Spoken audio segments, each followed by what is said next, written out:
What if every soul we meet is fundamentally divine? How would that impact how you see the world around you and yourself? To discuss, we have Mr. Ashok Arora here in the studio, who is a renowned lawyer and a former secretary of the Bar Association of Supreme Court of India, and the only lawyer in the world to hold the office of CEO of District Bar Association and Supreme Court of India 3 times. He is also LLM in US laws at Fordham, New York. Nowadays he is in New York and is a dedicated motivational speaker. At the peak of his legal career, Ashok Arora chose to distance himself and engage in selfless service, focusing on guiding youth and addressing social issues. Ashok ji is also a writer of several books that include Simple Tips for Short Success and Meet Your Soul.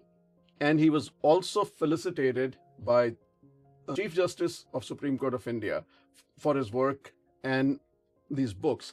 Ashok ji, I would love to hear about your life's journey and your first thing, the self-discovery or Meet Your Soul. How does it impacted your life when you started your career, and when did you realize that meeting your soul is important, and what changes did it bring to you? Very good question, Shashi. And more important because it impacts the word peace. Not only word peace, the professional excellence of everyone in whatever profession one is. We got this idea from Swami Vivekananda. Swami Vivekananda said that every soul is potentially divine. अब मैं तो वकील हूँ ना, तो वकीलों की आदत होती है अमेंडमेंट करना. तो I thought let me amend Swami Vivekananda also, and in fact on a serious count follow his footsteps. So I say it is not that every soul is potentially divine. I would say every soul is fundamentally divine. How we say that? जो बच्चा होता है वो तो किसी से नहीं लड़ता ना. बच्चा कभी नहीं पूछता कि आप मर्क में आए हैं, कि ऑडी में आए हैं, कि फेरारी में आए हैं, कि फिएट में आए हैं. बच्चे के साथ आप हंसते हैं, वो हंसता है. बच्चे को खिलाते हैं, वो खुश होता है. बच्चा कभी नहीं पूछता, बच्चा सिर्फ हंसता है. बच्चे के साथ जो हंस के खेलता है उससे खेलता है. तो बच्चा जब है, दैट मीन्स कि जब सोल पैदा हुई, शुरू हुई, तो वो डिवाइन थी. होता क्या है, जब जितने जैसे जैसे बच्चा बड़ा होता है तो उसको, हम भी सब यही करते थे, थोड़े बड़े हो गए तो हम कहते हैं कि मम्मा आज भूख नहीं है. टीचर को बोलना मेरी मम्मा बीमार है, मैंने होमवर्क नहीं किया. तो दुनिया जो है वो चालाकियां सिखाती है. तो actually soul is divine. The challenge is to keep it divine. Like this a child in you should never die. So purity of soul is affected by the world, by the education system, by the society. Soul otherwise divine होती है. इसका आपको इससे भी proof मिलता है कि even the worst of the person, जो आप कहते हैं कि मोहल्ले में गुंडागर्दी भी करता है, बदमाशी भी करता है, लड़ाई भी करता है, चीटिंग भी करता है, तो वो भी आप देखोगे कभी ना कभी, अगर आप किसी इशू को लेते हैं कि चलिए फ्लड रिलीफ पे मदद करते हैं, बच्चों की मदद करते हैं, मंदिर गुरुद्वारा मस्जिद में कुछ डोनेट करते हैं, तो वो शख्स भी आके कुछ ना कुछ हेल्प करेगा. That means every soul has that content of divinity. उसको बचाना कैसे है दुनिया से, ये चैलेंज है कि उसको कैसे प्योर रखना है. That is the challenge. और इसका महत्व शशि जी इसलिए भी है, दुनिया में आज के माहौल में देखें, जब से सृष्टि बनी है तब से देखें, लड़ाइयाँ होती हैं, आपस में झगड़े होते हैं, फैमिली में होते हैं, समाज में होते हैं, दो देशों में होते हैं, वॉर्स होती हैं. ये क्यों होती हैं? ये किसी ना किसी नफरत से, इलविल से, लालच से, इसी वजह से होते हैं. तो इसलिए मैंने सोचा ये बुक भी, इसका पर्पस भी यही था, मीट योर सोल, कि if everybody is trying to meet his or her soul, the society, the world would be a better place to live. हर शख्स अगर ये सोच ले कि सोल फंडामेंटली डिवाइन है, तो वो कभी किसी से गुस्सा नहीं करेगा, कभी उसको नफरत नहीं होगी, घृणा नहीं होगी. होता क्या है? Okay, whatever act we perform, whatever dialogue we use, वो कहाँ से आता है? Every act we perform, every dialogue we use, वो कहाँ से आता है? मेरे विजडम से, मेरी नॉलेज से. किसी भी टॉपिक पे जब आप बहस करते हैं या बातचीत करते हैं, तो एक शख्स कैसे बात करता है? जितनी उसकी नॉलेज होती है, जितना उसका विजडम होता है, जितना उसका मूड उस टाइम अच्छा होता है, खराब होता है. किसी को गुस्सा आ रहा होता है तो हम कहते थे, जब टीचर कभी डांट देता था तो हम कहते थे कि बीवी से लड़के आया या हस्बैंड से लड़के आई है. क्यों कहते थे? उस बात में दम होता था. इसका मतलब उस दिन उसका मूड ठीक नहीं है.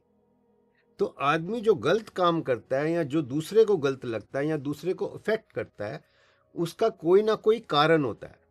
कारण लैक ऑफ नॉलेज हो सकता है, कारण मूड हो सकता है, कारण एंगर हो सकता है, कारण उसकी कोई पर्सनल प्रॉब्लम हो सकती है. लेकिन जान के, आई एम 100% कन्विंस, जान के कोई ऐसा काम नहीं करता कि मैं ऐसा डायलॉग बोलूंगा कि शशि की नानी याद आ जाए. ये ऐसा करता ही नहीं है, जान के नहीं करता है. वो उससे हो जाता है, जाने अनजाने में हो जाता है. सोच के कोई आदमी ऐसा काम नहीं करता कि मैं इसकी पिटाई कर दूंगा, मैं इसको ठीक कर दूंगा. उसका रीजन हो सकता है, लेकिन ऐसा प्लान नहीं वो करता. दैट इज वाई वी से सोल इज फंडामेंटली डिवाइन. और अगर सब लोग ये सोच लें और एक दूसरे से नफरत करना बंद कर दें, गुस्सा बंद कर दें, दिल में घृणा रखना बंद कर दें, तो दुनिया में लड़ाइयाँ होंगी ही नहीं. ना घरों में होंगी, ना रिश्तों में होंगी, ना दुनिया में होंगी. And world would be a better place to live if everyone believes that soul is fundamentally divine. That's a very interesting topic to discuss, and a very interesting thought. You're absolutely right. When the child is born, uh, he carries that divinity with him when the child is born. But with the bombardment of the information and misinformation that is going on in the world right now, and the child grows into it, looking at it, feeling it inside out, within the society, within the family, that divinity definitely gets lost somewhere. But at the same time, it's a very challenging aspect of life to maintain. How do you suggest that one can try and control that divinity and keep the thought process pure of all the evil when you are bombarded with that every single minute of the day? That is why they say you should be cherry picker. मेरी इस book में ये chapter भी है, don't make your mind a dustbin, make it a basket of flower. Cherry picker. जो अच्छा जहाँ जहाँ है मैं बोलूँ, जो नेगेटिव कोई बोलता है उसको मैं ड्रॉप करूँ. I am not to make my mind a dustbin, I am to make it a basket of flower. कि मैं जहाँ से निकलूँ खुशबू आए, जहाँ से निकलूँ एक प्यार मोहब्बत की बात हो. जो हम बात करते हैं, every religion teaches love is God, love is God, love is God. तो इसलिए जो मैं अगर सिलेक्शन जो मेरा है, अभी ये चैलेंज बहुत शशि है. आज दुनिया में हमें भी इस एज में जो मैसेजेस आते हैं व्हाट्सएप पे और सब देखते हैं, तो 90% जो है वो नेगेटिव है. तो this a big challenge, how to keep that 10% और 5% which is actually makes a person. ये बहुत बड़ा चैलेंज है, पेरेंट्स के लिए भी है, बच्चों के लिए भी Definitely. है कि इसको कैसे हम करें. लेकिन अगर ये बंदा सोच ले कि मेरे को सिर्फ I am to be a cherry picker, मेरे को सिर्फ अच्छा अच्छा अच्छा चुनना है, मेरे को नेगेटिव नेग्लेक्ट करना है, नेगेटिव टोटल अपने माइंड से फेंक देना है, उसको रखना ही नहीं है. Why should I make it dustbin. और मैं आपको एक दो एग्जाम्पल से बता सकता हूँ. देखिए, मैं आपने ये बात पहले भी हमारी शशि हुई थी कि कैसे मेरे अपना लाइफ का एक्सपीरियंस है. एक बार शायद आपको पता है, दिल्ली में स्ट्राइक हुई थी लॉयर्स की, वो ऑल इंडिया स्ट्राइक थी. वो स्ट्राइक इसलिए हुई थी कि उनका पुलिस से कोई झगड़ा हो गया और झगड़े में कुछ वकीलों की पिटाई हो गई, उनको इंजरी हो गई, तो सारे देश में स्ट्राइक हो गई. अब स्ट्राइक तो हो गई, लेकिन उस स्ट्राइक का नतीजा ये था कि मैंने अखबार में पढ़ा कि 200 लोग हर रोज जेल हो रही थी just because of lawyer strike. तो मैंने सोचा कहाँ तो Mahatma Gandhi, Pandit Nehru, Sardar Patel, Rajendra Prasad, they sacrifice their practice to get freedom, और यहाँ वकीलों की वजह से 200 लोग जेल में जा रहा है। तो मैंने फिर उस स्ट्राइक को अपोज किया। मैंने उनको बोला कि आप प्रोटेस्ट का दूसरा तरीका रखो, लेकिन स्ट्राइक खत्म करो। मैंने ओपन एक चैलेंज किया बार एसोसिएशंस को कि दिस स्ट्राइक इज सिन। तो वो उनको बड़ा कड़वा लगा कि ये क्या बोल रहा है, स्ट्राइक इज सिन, तो मेरे खिलाफ पोस्टर लगाए, इसको बार से निकालो, इसको एक्सपेल करो, ये बार का दुश्मन है। तो सारे ही मतलब 90% लोग मेरे खिलाफ हो गए। क्यों? क्योंकि उन्होंने सोचा ये हमारे खिलाफ बात कर रहा है। अब ब्यूटी ऑफ सोल की बात देखिए, उसके 2 महीने बाद सुप्रीम कोर्ट में इलेक्शन था, और जब मैं इलेक्शन लड़ा तो वही सारे 90% लोग वो मेरे हक में वोट देने आ गए, क्योंकि उनको उस टाइम लगा कि नहीं नहीं ये डिजर्व करता है सबसे ज़्यादा। सो दैट शोज कि दिल में जो होता है ना, कोई ऐसी नफरत नहीं होती। एक पर्टिकुलर टाइम पे किसी ने जो डिसीजन लिया, दैट डजंट मीन कि that person is bad. Yeah, ये that उसकी can be थिंकिंग influenced. है, उसकी परसेप्शन है। मैं आपको एक दूसरा एग्जाम्पल, मेरे को लगता है सबसे अच्छा वो है जो मेरे से भी ज़्यादा एग्जाम्पल अच्छा है। आप फुटबॉल मैच देखें, गोल तो एक आदमी करता है, उसके गोल करते ही सारे उस पर कूद पड़ते हैं, अखबार में नाम उसका आएगा, फोटो उसकी आएगी, रिकॉर्ड उसका बनेगा। ये कोई सोचता ही नहीं, अरे गोल तो उसने किया है, मेरा नाम तो आएगा ही नहीं। तो सारे लोग उस पर कूद पड़ते हैं। That shows beauty of soul. Everyone is happy, thrilled, उसमें कोई फ्रॉड नहीं लगता है। This again shows beauty of soul. हर बंदा उस पर जंप करता है कि वो कमाल कर दिया तुमने। You are absolutely right. In 90% cases ये जितने भी नफरत या वो होता है, that is impulsive. वो उस impulsive decision के ऊपर based होती हैं जब ये reactions होते हैं. But that brings me to a very interesting question, and it's a little personal also. I would like to ask you. You being as an attorney who started with the district court and you transitioned from one spot to another, when did you realize that you need to do some change somewhere within yourself, and how did it impact you? इसका credit तो मैं अपने माता पिता को सबसे ज़्यादा देता हूँ, क्योंकि हमारे घर में स्पिरिचुअल बुक्स आती थी, कल्याण और गोरखपुर से जो गीता आती है, और मैं आई फील हैप्पी कि मेरी माँ ने मुझे सिखाया कि ना हिंदू बनेगा ना मुसलमान बनेगा, इंसान की औलाद है, इंसान बनेगा। हमारे फादर मम्मी कहते थे कि आप कुरान शरीफ भी पढ़ो, बाइबल भी पढ़ो, सुखमनी साहब भी पढ़ो, गीता भी पढ़ो। तो वो उन्होंने बचपन से ही हमें ये चीज़ सिखाई, और उससे क्या होता है, एक जो कहते हैं ना कीड़ा लग गया, इनिशिएट जो हो गए, तो आप इनिशिएट हो गए उसमें। जब आप इनिशिएट हो जाते हो तो वो सारे डायलॉग जो हैं, मेरा एक थोड़ा सा मेरे को ये भी अच्छा लगता है कहते हुए कि मेरा शायरी में बचपन से इंटरेस्ट था। तो जो एक छोटे छोटे शेरी कपलेट जो आते थे, जिन प्रेम कियो तिन ही प्रभु पायो, कबीर को हम पढ़ते थे, पोथी पढ़ पढ़ जगमुआ और पंडित भया ना कोय, ढाई आखर प्रेम के पढ़े सो पंडित होए।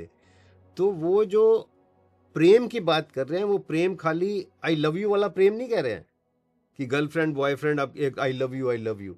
वो प्रेम पूरी कायनात की बात कर रहे हैं। वो प्रेम वो कर रहे हैं जो शायर कहता है कि जर्रे जर्रे में उसी का नूर है, झांक तू दिल में ना वो तुझसे दूर है, इश्क है उससे तो सबसे इश्क कर, इस इबादत का यही दस्तूर है। तो वो सबसे इश्क की बात कर रहे हैं, पूरी कायनात से, खाली इंसानों से नहीं, पक्षियों से, जानवर से, नेचर से। जब वो प्रेम आ जाता है, that makes you sensitive, compassionate. फिर हम, क्योंकि स्वामी विवेकानंद से हमने शुरू की थी, उनका एक बड़ा अच्छा कोट है, only those who live for others are alive, rest are more dead than alive. जो हम गाना बोलते थे, शशि आपको याद है, हम पहले गाना बोला करते थे, अपने लिए जिए तो क्या जिए, जी, या दिल तू जी जमाने के लिए। exactly. तो वो जब थॉट आ जाता है, वो जब कंपैशन आप में आ जाता है, तो फिर आपको सबका फिक्र लगता है। वो जो शायर लिखता है कि खंजर कहीं चले तो तड़पता है दिल अमीर, वो सारे जहां का दर्द हमारे जिगर में है।